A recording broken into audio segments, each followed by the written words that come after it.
सेटी फिल्म्स पर जाए लेके खंजर मरले के कॉलेज में लेके खंजर music by DJ Umesh recording by Dildar music. चल गेले तू हूँ छोड़ के हमरा से मुँह मोड़ के चल गेले तू हूँ छोड़ के हमरा से मुँह मोड़ के नाम लिखले चले हमरा दिल के पेज में लेके खंजर तू मरले गे कॉलेज में लेके खंजर तू मरले गे कॉलेज में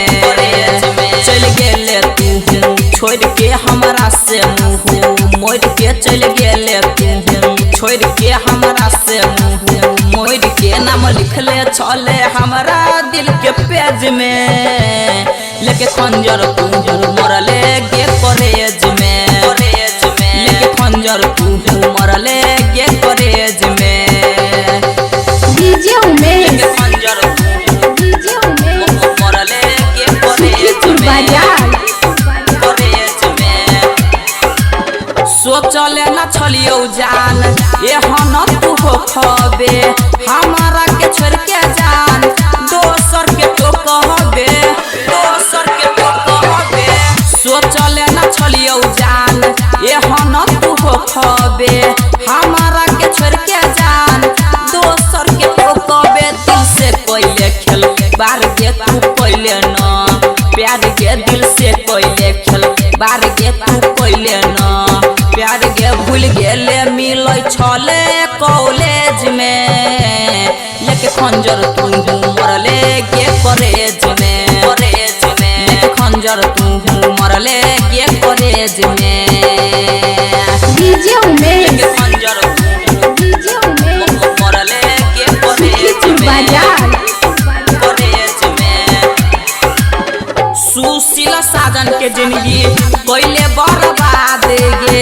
राइटर संजीत के अलौ नहीं की याद गे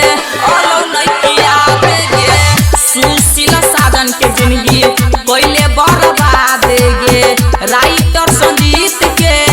अलौ नहीं की याद गे तू छले हमर जान गे तू ही छले परान गे तू छले हमर जान गे तू ही छले परान गे छोड़ देले तू हूँ लास्ट ये स्टेज में लेके खंजर तू मरले गे कॉलेज में लेके खंजर तू मरले गे कॉलेज में चल गेले तू छोड़ के हमरा से मुँह मोड़ के चल गेले तू छोड़ के हमरा से मुँह मोड़ के नाम लिखले चले हमरा दिल के पेज में लेके खंजर तू मरले गे कॉलेज में लेके खंजर तू